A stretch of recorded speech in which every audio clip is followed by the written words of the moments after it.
आपका ये धार्मिकता, आपका ये रिलीजियस होना आपको संतुष्ट कर सकता है, लेकिन न्याय के सामने में कितना उपयोगी है, उसको बताने, सिखाने को कोशिश कर रहा हूँ मैं।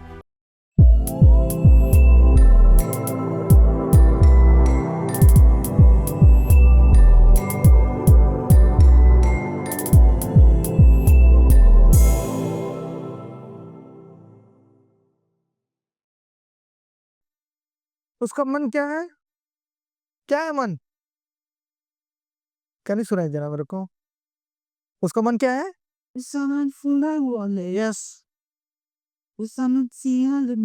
Yes, praise the Lord, hallelujah, hallelujah, praise the Lord, रिबिशिकारा बाबा बर्रा। ये देह है, सब लोग देख रहे हैं। आप कैसी महिमा कर रहे हो परमेश्वर के सामने में। Hallelujah, Jesus. लेकिन what is the condition of मन? उसका मन फूला हुआ है, उसका मन सीधा नहीं है। Praise the Lord. परमेश्वर किसको देखता है? थोड़ा बहुत देकर भी देखता है। वचन कहता है कि देह की साधना से लाभ है, कम लाभ है। लाभ होता है जैसे बड़ा पवित्र रखना। यहूदा का पुस्तक बोलता है उसमें कि तुम उस वस्त्र से भी घृणा करो जिसके द्वारा से शरीर कलंकित हो जाता है। उस वस्त्र से भी घृणा, शरीर का महत्व है, काम है। शुद्धता और पवित्रता तो देह में रखा जाता है, पहले तो मेंटेन करना है। लाभ है, कम है, लेकिन 90% कॉन्सेंट्रेशन, 90% जो फोकस जो रहता है वो रहता है मन। अब आपको 2-4 में बोलता है उसका देह में तो ऐसा दिखाया जा रहा है, ऐसा सोचा जा रहा है, ये परमेश्वर के लोग हैं, हमेशा स्तुति और वर्शिप में हालेलुया, हालेलुया, अन्य भाषा में और वगैरह-वगैरह में। ओ हालेलुया, रबा रबा शिका दे रहा लबो, हालेलुया शीशिश। शरीर में कर दिए, मनुष्य धोखा खा गया। क्योंकि मनुष्य शरीर में देखता है, उछलते-कूदते हुए तो ऐसा लगता है कि बहुत धर्मी लोग हैं। लेकिन परमेश्वर का 90% कॉन्सेंट्रेशन क्या रहता है? मन के ऊपर में। परमेश्वर तेरे मन की बातों को जानता है। परमेश्वर तो मन को जाँचता है और बोलता है मन को ही बलिदान करके काट कर चढ़ा दे। परमेश्वर को तुम्हारा मन चाहिए, परमेश्वर को तुम्हारा कॉन्सन्ट्रेशन चाहिए, परमेश्वर को तुम्हारा एकाग्रता चाहिए। लेकिन हम उस बात की चिंता न करके मनुष्य के सामने में हमारा देह का प्रकटीकरण क्या होगा और सारे लोग कैसे कर रहे हैं, उस पे हम लोग ज़्यादा ध्यान देते हैं। ऊपर से तो महिमा कर लिया, प्रेज़िंग कर लिया। हबक्कुक 2:4 बोलता है, उसका मन सीधा नहीं है। शरीर को मनुष्य देख सकते हैं। अगर आपके ये ताकत नहीं किसी के अंदर झाँक के देखने की, ये ताकत तो होनी चाहिए। आत्मा की परख जाँचने की ताकत नहीं है, तो बड़े कमज़ोर हो आप। मैं आपको बताना चाहता हूँ, जिस दिन ये ताकत मिलेगा, उस दिन आप चुप रहना सीख जाओगे। मैं भी पहले आज से 25 साल पहले बहुतों के विषय में बहुत कुछ विचार में हम लोग रखते थे। लेकिन जब से किसी का जीवन और आत्मा में झाँकने का सामर्थ्य मिला, तब से चुप रहने लग गया। कई लोग मुझे आज भी बहुत ही प्रेशराइज़ करते, ब्रदर बताइए कुछ पता चला। मैं कभी नहीं बताता, कभी नहीं बताता। क्यों? उससे मेरे परमेश्वर को कोई लाभ नहीं है। मैं आज 2025 के अंदर में वही काम करना चाहता हूँ जो मेरे यहोवा के और यहोवा के राज्य में लाभकारी है और सारी बातें मेरे लिए उतनी महत्वपूर्ण नहीं है। इसलिए परमेश्वर भी मन को देखता है, तो बहुत खुश हो जाता है परमेश्वर ना, होठों से तो मेरा आदर करते हैं लेकिन मन इनका क्या दशा क्या है? दूर है और क्या कर रहे हैं? खुश हो गया। नहीं, नहीं, परमेश्वर दुखी होता है। आप ऊपरी तौर पे धार्मिकता को दिखाकर मनुष्य को खुश कर सकते हैं, अपना खुश हो सकते हैं, लेकिन परमेश्वर को कदापि नहीं कर सकते। कारण मन फूला हुआ है। फूलना जानते हैं? मन फूला हुआ। अरे कभी-कभी आप साड़ी नहीं लाए, कुछ लिपस्टिक नहीं लाए, तो पता नहीं कैसे वो भी फूला हुआ रहता है ना, चेहरा फूला हुआ। कभी कोई पति के मन वाला सब्जी नहीं बनाए, तो पति का भी दिमाग खराब, उसका भी मुँह फूला हुआ है। कभी-कभी पति जो है ससुराल का आलोचना कर देता है तो भी पत्नी का मुँह फूला हुआ रहता है। कभी-कभी पत्नी बोल फूला हुआ रहता है वो। हिंदी में कहावत है ना, मुँह फुला के बैठा है। अरे ये बैठी करके क्यों नहीं बना ये कहावत? मुँह फुला के बैठा, मुँह फुला के बैठी जाता हूँ मैं। ये मुँह फुलाना मतलब ये मनुष्य का मुँह फुलाने का मतलब ये है कि गुस्सा होके बैठा है। लेकिन हबक्कुक 2:4 में बोलता है मुँह मन फुला हुआ का मतलब है घमंड से भरा हुआ है। You are arrogant. नीति वचन का पुस्तक बोलता है घमंड की आँख को नीचा किया जाएगा। घमंड की आँख को नीचा किया जाएगा। जो तुम में से बड़ा है, वो जब तक अपने आप को छोटे में से छोटा नहीं करेगा, राज्य में स्वर्ग के राज्य में उसका कोई भी प्रतिफल नहीं है।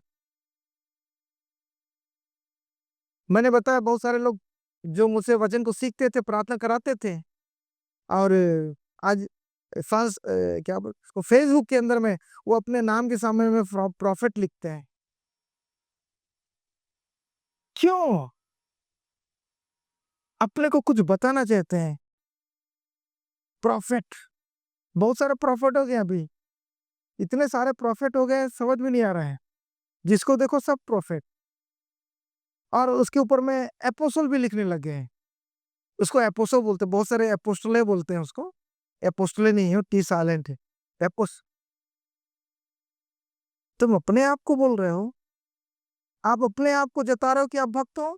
आप अपने आप को बता रहे हो कि परमेश्वर को बहुत मानता हूँ, मैं बहुत वर्षिप प्रेज़िंग करता हूँ, अपने आप को बता रहे हो?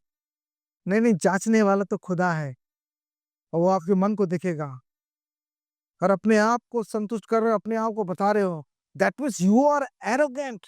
आप जो है घमंड से भरे हुए हो।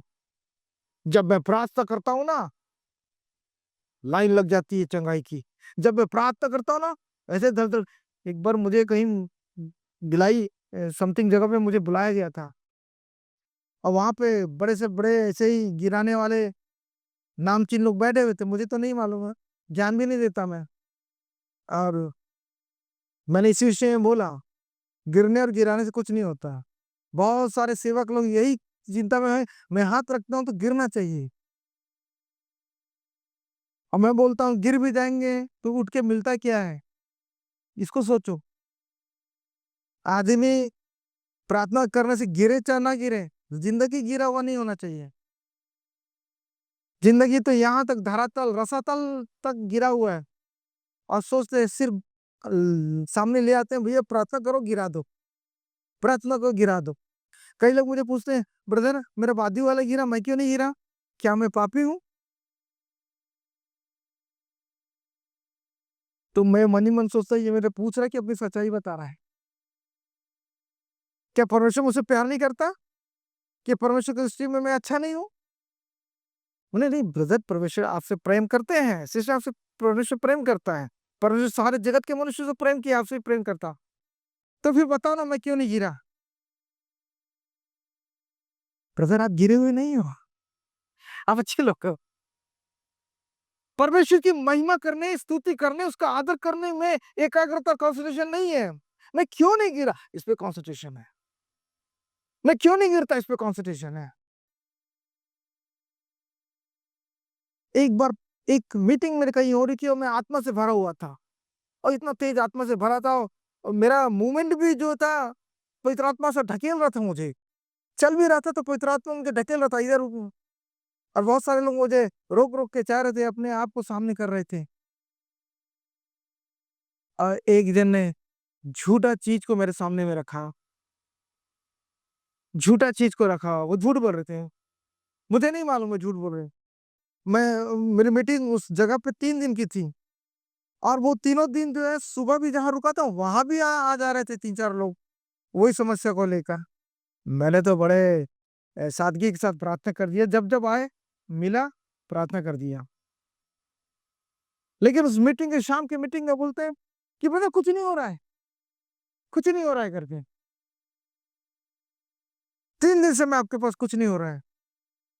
कभी-कभी ऐसा प्रश्न कोई करता है तो मैं सोचता प्रभु इसको क्या बोलूँ? इसको कुछ नहीं हो रहा है। यहाँ तो जितने आ रहे बोल रहे हैं सबके यहाँ कुछ कुछ होता है, इसको तो कुछ नहीं हो रहा है, क्या बोलूं करके। झ- पवित्र आत्मा वाले झूठा है करके ये बोलते हैं, मेरी महिमा करते हैं। इनकी असलियत जो है ना, उस बच्चे के देह पे छिपा हुआ है। इस बच्चे का कपड़ा वो उठा दे पूरा, और मैंने आओ ना ताऊ देखा कि बच्चे के कपड़े को उठा दिया ऊपर, और उठा के देखा, काला धागा, काला काला, पीला पीला, कमर में, छाती में, बाह में, सब जगह बंधा हुआ था। ताबीज और हर प्रकार का बीज सब बंधा हुआ था, हरा काला सब बंधे थे। अब कहते हो परमेश्वर, मुझे नहीं मालूम था। उसने पूछा, अब मैंने बोला कि प्रभु क्या बोलूं इसको, तो प्रभु ने बोला था कपड़ा उठा, और मैंने कपड़ा उठाया, और मैं भी देखकर बहुत चक्कर रह गया था। इस सारे तंत्र मंत्र के चीज, ये काला पीला हरा नीला और पता नहीं क्या क्या होता है, सब चीज को शरीर पे लिए। जब तुमको यही सब शैतानिक चीज पे भरोसा करना है, ये काले रंग पे भरोसा करना है, तो उजाले के पास क्यों आए। आप बोलते हो दोष काले पीले को नहीं दिए, इतने जमाने से वो काला पीला को बांध के रखे थे, तो उसको दोष नहीं दिया। 3 दिन से मेरे पास आ रहे हैं, तो तीसरे दिन तुरंत दोष दे रहे हैं। प्रार्थना कह रहे 3 दिन से कुछ नहीं हो रहा। आप सोचिए, आप सोचिए, परमेश्वर किसको चाहता है? मन को चाहता है। आपकी शारीरिक क्रिया, आपका मन जो है ना, ये गंडे ताबीज पे लगा हुआ था।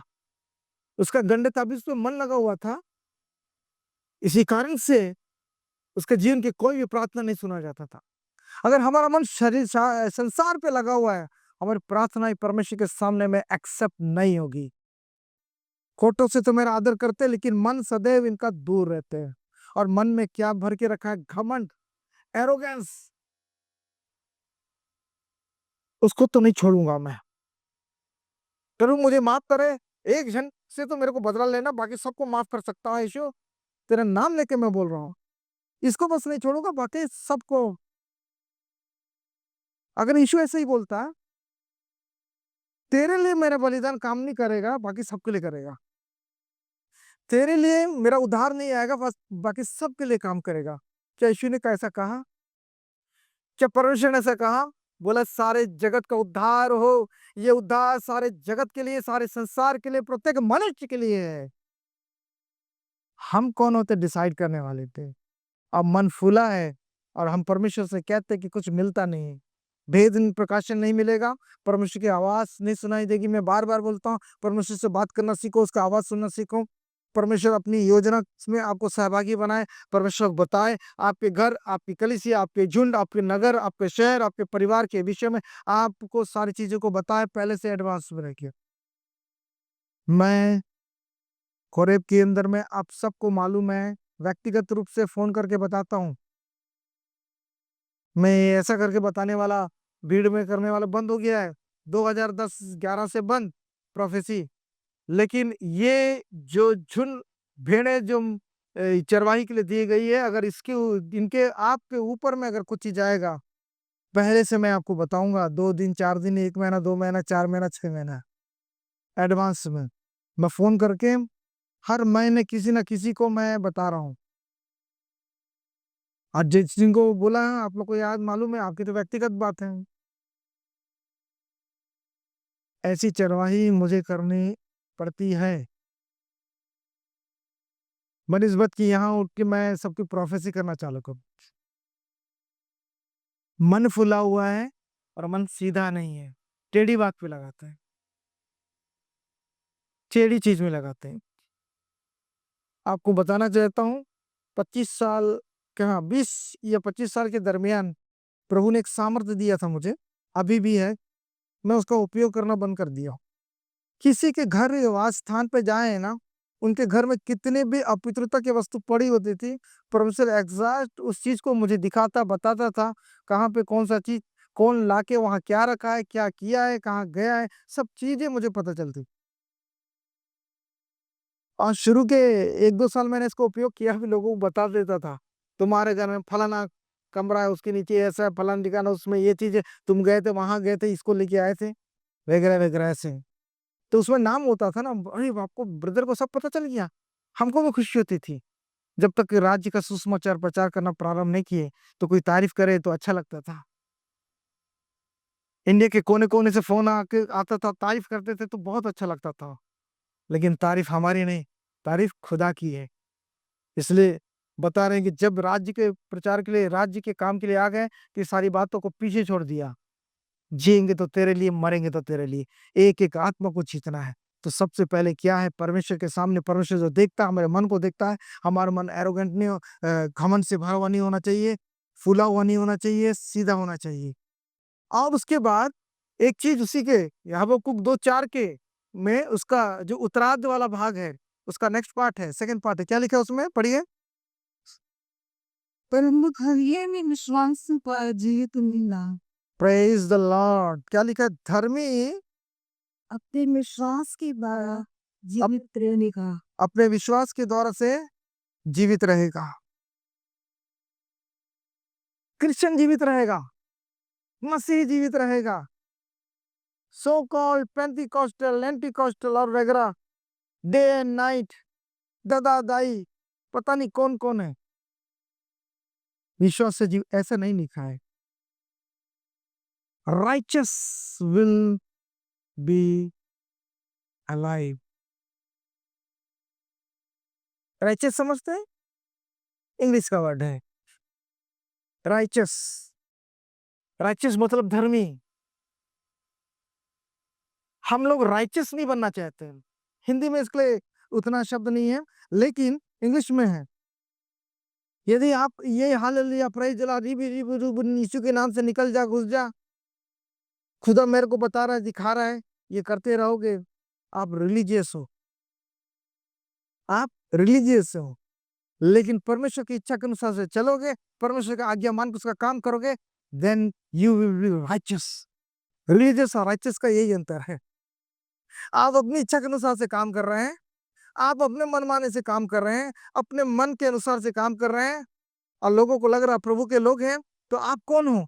आप रिलीजियस हो। लोगों के दृष्टिकोण में रिलीजियस हो, लेकिन परमेश्वर की इच्छा के अनुसार से काम करोगे ना, परमेश्वर क्या चाहता है कि आप करें? परमेश्वर क्या चाहता है कि मुँह को कब खोल के किस बातों को किसको बोलना है? अगर वो करेंगे, आपको मालूम है हनन्याह कौन था? किसी को मालूम है क्या? प्रेरितों की पुस्तक में पौलुस जब शाऊल जब अंधा हो गया था पौलुस बनने से पहले, तो हनन्याह नाम का एक महायाजक था ना? मुँह से हम मुंडी हिला रहे हैं कुछ लोग, मुँह से बोले, था? अच्छा, इसका मतलब सबको नहीं मालूम। जिसको मालूम है हाथ उठा के बोले हाँ।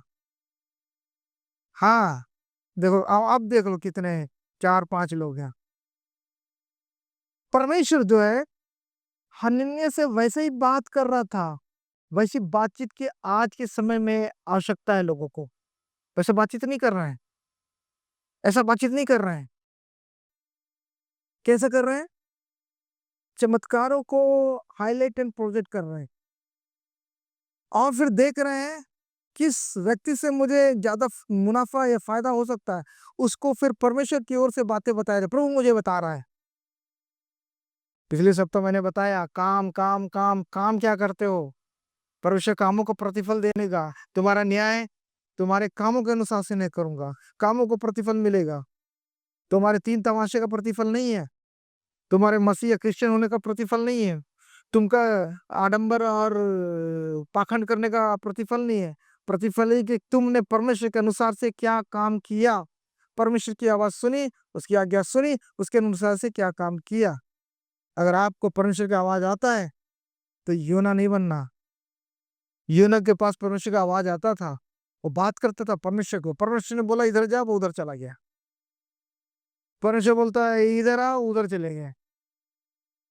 आपको मालूम है, जब मैंने यहाँ पे सेवा चालू किया, मुझे 2 व्यक्ति मिले, 2 भाई मिले और वो दोनों भाई काफ़ी दिन साथ रहे, लेकिन उन्होंने मेरा साथ छोड़ दिया, क्योंकि वो डरते थे कि भाई के साथ रहेंगे, तो कब्रिस्तान का जुगाड़ नहीं हो पाएगा। परमेश्वर को जीवन देने आया है, लेकिन तथाकथित मसीही लोग क्या चिंता कर रहे हैं? मरने की चिंता कर रहे हैं। मरने के बारे में ज़्यादा चिंतित हैं। मरेंगे तो कहाँ जाएंगे? सिंपल है, नहीं जानते क्या? नरक में जाओगे। मैं बता, मेरे से सुन लो, अगर मरोगे तो कहाँ जाओगे? मरेंगे तो नरक में जाएंगे। बताइए, मरने के बाद कहाँ जाते हैं? नरक में जाते हैं कि नहीं? अरे कुछ नहीं बोलते हैं?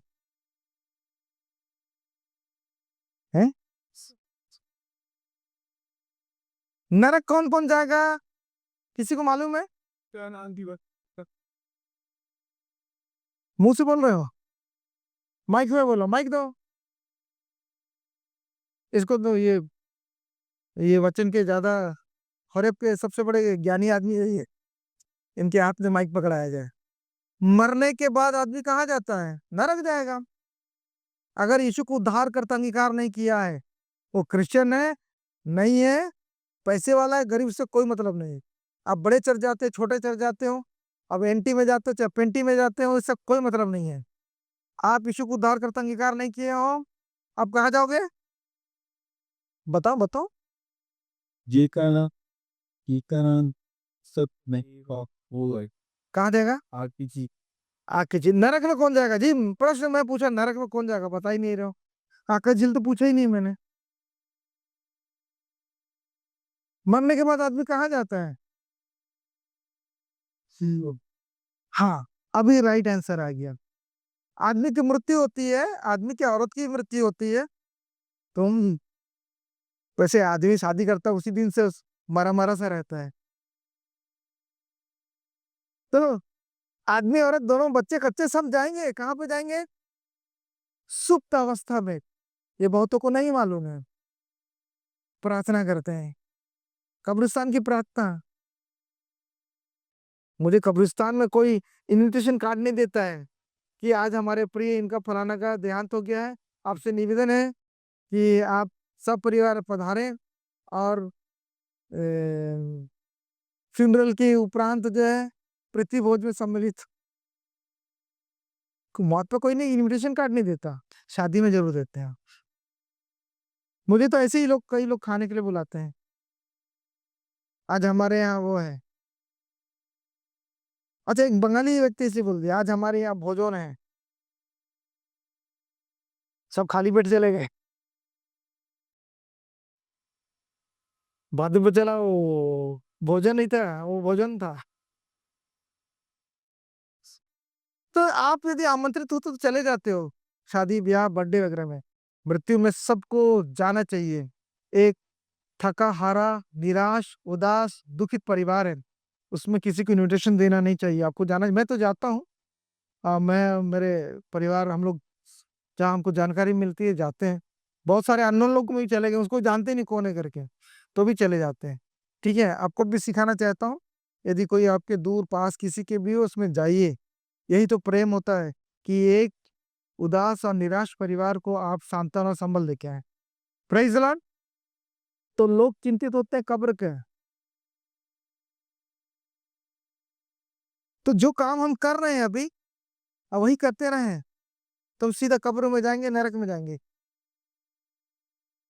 लेकिन यदि परमेश्वर के राज्य में प्रवेश करना है, यदि स्वर्ग में जाना है, ध्यान रहे, स्वर्ग में कोई जाएगा नहीं, लेकिन कुछ लोग जा सकते हैं, लेकिन एक विशेष प्रकार के स्वर्ग में। बता चुका, उसको रिपीट नहीं करूंगा। लेकिन ये बात 100% है कि हम सब परमेश्वर के राज्य में जाएंगे। बहुत सारे सेवक लोग बोलते हैं स्वर्ग नहीं जाएंगे। तो ब्रदर कहाँ जाएंगे? आप बोलते स्वर्ग, तो कौन जाएगा स्वर्ग? कोई जाएगा क्या? ऐसे ही सिखाया गया, ऐसे ही बोलते हैं। कब्रिस्तान में जाओ, तूने अपने दास को अपने पास बुला लिया। क्यों बुलाएगा जी? कोई अच्छा काम किया था यहाँ से? दारू पी के अपनी बीवी को पीटता था। बीवी भी ठीक नहीं थी, वो भी बहुत परेशान करती थी, टाइम पे चखना नहीं ला के देती थी उसको, तो पीटता था वो। एक अंकल जी जो है वो बड़े खुश थे, उनके नाती पोते तो सब खाने पीने का और गिलास और सोडा और वगैरह ऐसा परोस रहे थे उनके सामने में, और बड़े गौरवान्वित होकर बैठे थे कि उनकी कितनी सेवा की जा रही है।